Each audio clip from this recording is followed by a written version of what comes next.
Hey everyone, this is WobblyWallaby. Is Eyes worth buying if you're on a budget? Today I bought Eyes on my wife's account. I took out all her 1% deposits, so she's at 40% deposit, to match a semi-free-to-play account. The goal to solo Legend Isles 1-3 and Legend Museum 1-2 on a budget. Then also to see if there's any hope in Ponape's Secret Realm. Now Eyes is a very powerful class, but you must play her properly, so I will be providing some step-by-step commentary for these instances. I will show Legend Museum 1F, then cover her build and gear with ideal items to work towards, then continue with other instances after. I found Eyes' primary spammable skill, Silver Light, alone isn't enough. You need additional damage from Aerial. In the Aerial state, enemies within 5 meters of yourself will take damage from Silver Light once per second. Also, for every 10 meters Eyes moves, the duration of Aerial will be extended by 1 second. As a result, I'm running a ton to keep Aerial up as long as possible. You also benefit from increased survivability from Rune Gypsy, since Eyes takes 30% reduced physical and magic damage while moving. Now let's begin. I cast Prepare for Elite, then run towards the dragon. I cast Aerial, then start running in circles to extend the aerial time and to deal damage while this is active. I stop momentarily to cast my auto, which has Silver Glow and Symphony of Wind and Fire. You can also use your mount to run faster.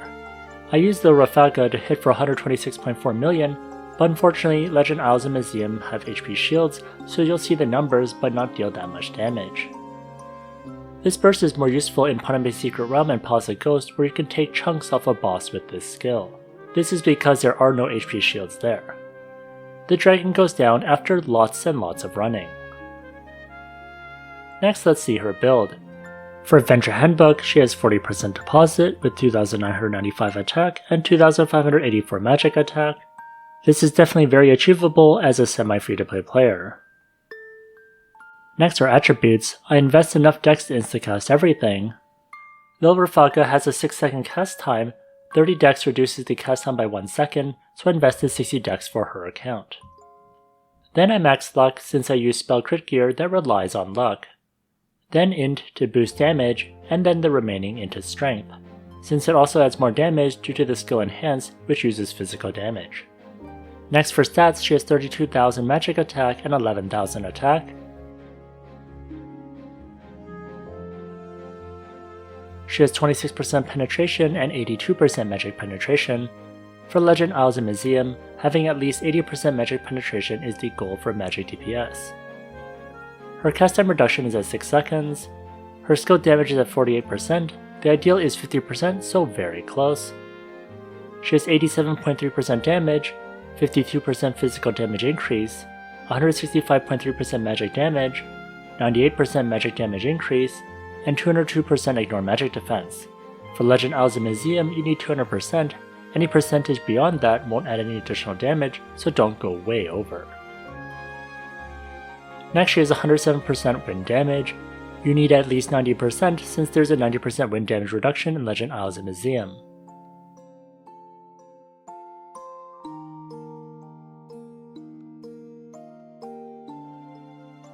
Next, she has 35.5% damage to large monsters.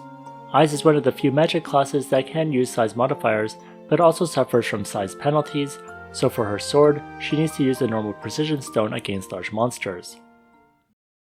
Before I continue, I want to thank LDCloud for sponsoring this video. I've used LDCloud for many months and it's made my life much simpler.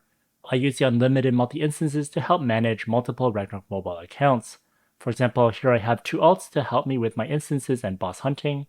I click on this button and I can select my second instance and then manage my second class. It's super smooth and responsive. These instances run stable and uninterrupted 24/7, so I could park my character in Void Maps or Abyss Lake and be AFK while on auto. I'm happy I can do this stuff without consuming my phone or computer's RAM or battery. I've used instances in Singapore to access Southeast Asia games and United States for global games, which is great to get past region locked games. To get started, register through my exclusive link to enjoy a 6-hour free trial with no download required. Here I visit the link with my web browser, then click register now. I register with my Google account, and then I see the 0.27 US credit, which lets me try it out for 6 hours for free. And yes, you can also use this on your web browser too. So definitely give it a try. I'm sure you'll enjoy it as much as I do. Next is gear. For offhand, the Demon Hunter's trophy is ideal for Ignore Magic Defense, since you can get up to 66% if you have the 30% Ignore Magic Defense random attribute. The ideal enchant here is Insight for the Ignore Magic Defense percentage. Another popular option is the Skeleton Bracer. Silverlight is single target, but a magic skill, so when you get 100% extra physical damage bonus, it won't be consumed. So this buff can stay up as long as you keep hitting the target with Silverlight. Now if you're using her sword, then you benefit from the melee damage increase from each refined level as well, and if you're using the staff unlimited, then you don't need this melee damage increase. Now the biggest downside to using Skeleton Bracer in the main equipment is you need to heavily rely on other sources for Ignore Magic Defense. It could be through memory equipment, 12% from the advanced ruins, insight enchantments, cards, or gachas. Next for card, the Wicked Sunflower Star card is the best in slot. Despite being an easy card to craft, you can stick with this long term. For armor, Soul Cage is the best since it adds both physical and magic attack percentage, and Eyes benefits from both. On her account, I couldn't get 20% damage to large monsters random attribute, so I stuck with the damage and magic damage plus 15% random attribute. For ideal enchants, Arch if you're using unlimited, but if you're using the sword, then physical damage increase would be ideal. Next for card, she's using the Moon Knight Star card for the 15% Ignore Magic Defense. Free-to-play friendly cards are definitely hard to get for the armor slot. I would recommend the Cat God card for the elemental damage increase, or if you're pay to win, the Eyes card for the final damage percentage. Next for garment, Classical Robe is great for the Ignore Magic Defense. The ideal random attribute is skill damage increase. For enchants, Arcane is the best for magic damage percentage. Next for card, the Harpy Star card is great for magic attack percentage based on int. Other cards to progress towards is the Broken Cocoon Butterfly card, which is the best versus large monsters since it adds 20%. Another great card is the Zenobia card for skill damage, but it's very expensive.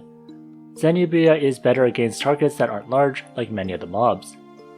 Next for footgear is Fair Judgment, which is used for the physical and magic attack percentage. The ideal random attribute is damage and magic damage plus 6%. The ideal enchant is Arcane for the magic damage percentage.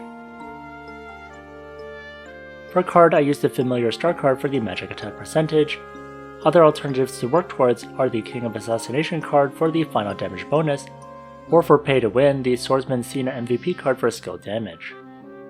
Next for accessories, the Red Rose hair clip for the magic attack percentage is very nice. The 15% magic attack is the ideal random attribute. The ideal enchant is Anti-Mage for magic penetration percentage. For card, she uses the Moonlight Tendrillion card for skill damage. For the second accessory, Ring of Radiance is used for the Ignore Magic Defense. For random attribute, magic attack percentage or magic penetration percentage are ideal. For ideal enchant, it is Anti-Mage again for magic penetration percentage. For card, she uses another Moonlight Tendrillion card for skill damage. Other good cards are the Moonlight Tendrillion Star card for skill damage and damage to non-dead human race. The ideal card here is the Witch of Calamity card for magic spell crit chance and additional damage, but this is a very expensive card as well. For weapon, the Vorpal sword is good since it boosts Silverlight damage, wind damage, and movement speed for each refined level. The ideal enchant is Sharp Blade for physical attack since that adds to her damage if she's using the sword. Next for cards, the Shalshapet Star card adds a lot of magic spell crit. For the second card, the Minora's card works since Eyes benefits from damage to large size modifiers. Now other useful weapon cards include the Minora Star card, which further adds damage to MVP and mini monsters, and the Drake Star card, which removes the weapon penalty, adds more attack, and increases damage to large monsters plus 30%. Then one of the best weapon cards for magic DPS is Kimura for the magic spell crit damage and rate. Now some people do use unlimited, but that needs to be at refined 15 to be effective. I find Ice Sword is better for semi-free-to-play players as it's easier to get and you'll be spamming Silverlight a lot, so the sword will add more damage. Next for headwear, Magic of Soul provides 25% magic damage against large monsters. For ideal enchant is magic attack.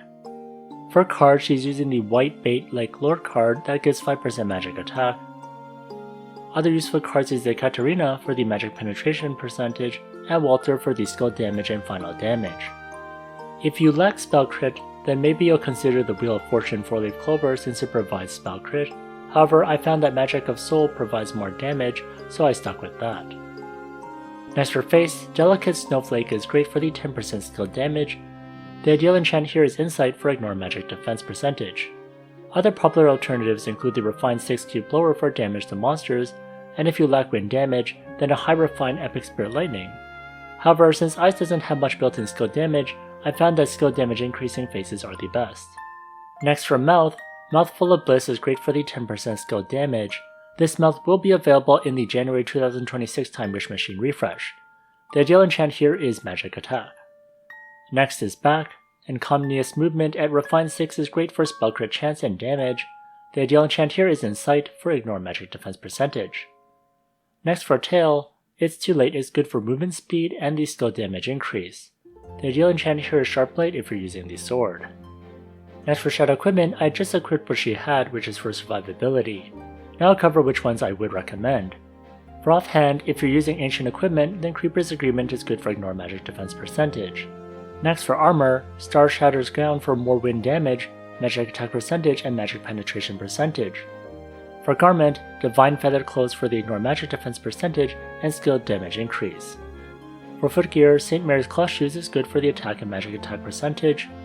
For accessories, Exorcism Talisman is good for the spell crit, and Kraken's Eye is good for the magic attack percentage and Ignore Magic Defense percentage.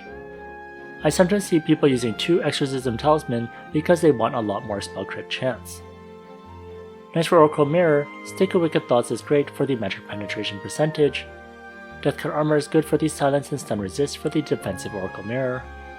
For Relic, Valkyrie's Blessing is used by my wife for the magic attack and Ignore Magic Defense. You can obtain this for free from the Cloud Story. Other nice relics to work towards is Lord of Vane, which people use for the elemental coefficient to boost your elemental damage, and also Ear of Fire Seed to convert the target to demi-human temporarily to take advantage of demi-human damage modifiers. Next for food, in this run I eat bee meals, slow attack alloys for 100 more attack, wind mastery alloys for 5% more wind damage, a normal precision stone to deal with the sword size penalty, and 6 stacks of Frontier Royal Salad for anti-death. For memory equipment, my wife doesn't have the ideal magic ones. Memory equipments take a lot of time to level up, so I'd say the highest priority is Sakurai's Legendary Memory with the 3rd line, being final damage increased by 3% when opponent's magic defense is completely ignored. You'd want to get 3 of those eventually, and for your other memory equipment, the 1st line should be Ignore Magic Defense if you're lacking that, or damage to races for certain memories. Next for Advanced Runes, here is her layout.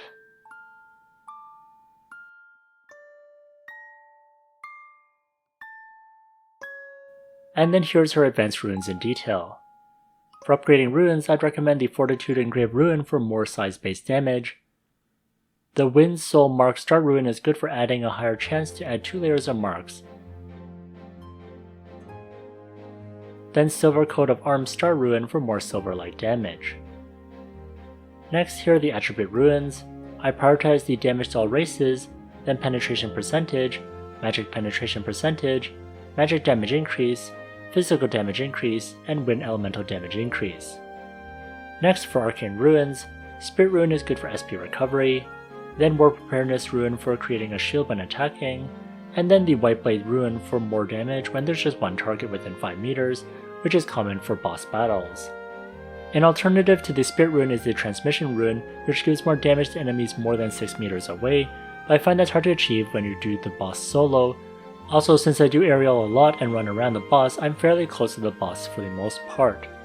This rune is better for Little Rafaga nuking targets when they're very far away, but for budget builds your Little Rafaga won't be insta-killing bosses, so the Spirit Rune is more impactful since it keeps your SP up. Next, here are my skills. On manual, I prepare for Elite, which has Enhance, Special Training, and the Guardian of the Flame Wind. Next, there's Aerial, which I cast manually so I have more control on when I use it. This is especially good if you have multiple targets to hit, or certain targets where you have variable cast time. Then I have Lower Faga for burst damage, which I cast manually, Silver Light so I can see the cooldown when running around, Whirlwind for some extra damage, and Symphony of Wind and Fire for AoE damage. On auto, I just have Silver Light and Symphony of Wind and Fire. Next for skill inheritance, Amplify Magic Power is ideal, but for my wife's account she doesn't have any skill inheritance for her eyes. Next for Aesir Monument, my priorities are wind damage percentage, movement speed increase, ignore magic defense, magic penetration percentage, and magic damage increase. Next I'll show more gameplay with Museum 2F. Museum 2F is hard due to the Rook. Ice skills have variable cast time, and the Rook can greatly extend that, so you'd be stuck casting for a very long time. So I'll show you how to get past this in a successful run. I cast Prepare for Elite, then run towards the boss to lure him out. Then I start attacking once he's away from the other chess pieces.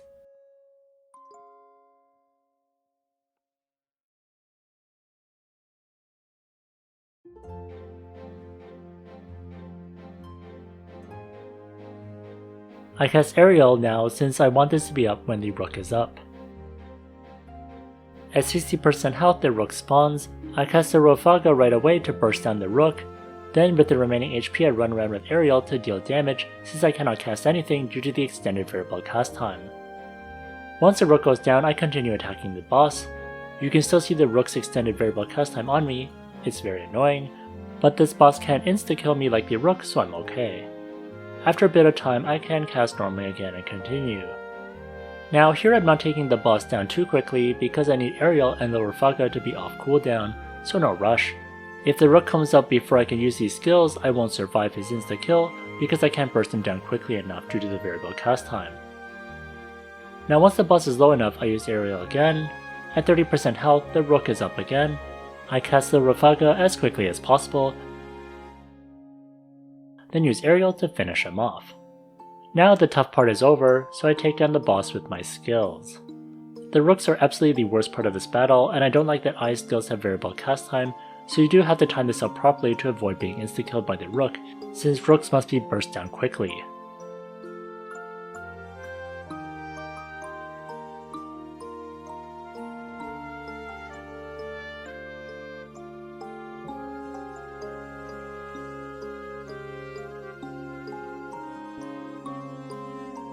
Now at this deposit and gear, Ice cannot solo Museum 3F, so I'll move on to Legend Isles Floor 1. I cast Prepare for Elite, then attack the Golem. I cast Aerial quickly since the Golem isn't timing heavy. Then I run around to extend Aerial's time. I do dodge the AoEs if I can.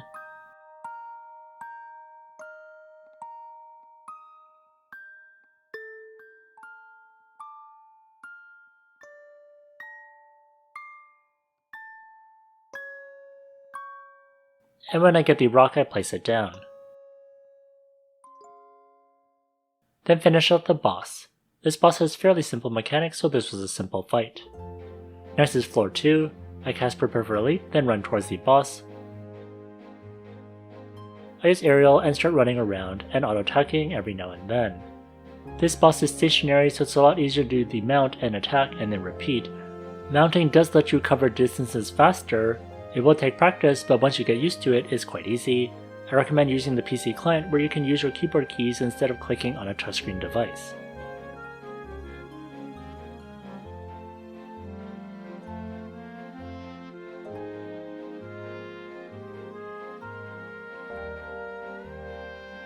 The boss goes down. Next is floor 3, which is definitely the most challenging for Isles. I cast Prepare for Elite and run towards the boss. I cast Aerial to start doing more damage to the bosses. If he's alive too long, he hits really hard and can put you at your anti-death food cooldown. Once he goes to 70%, phase 2 starts. I continue running around like crazy to ensure I have Aerial active. Once the mobs and bosses are out, I use the Rofaga to burst down the boss. Then I target the corrupted energy orb that are spawned after the boss is defeated. Once the corrupted energy orb is down, then I can hurt the heart and I take it down.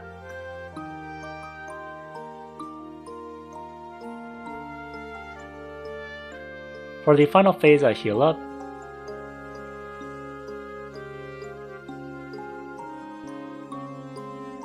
I do Aerial and run around the boss again, trying to mount and then cast skills as much as I can.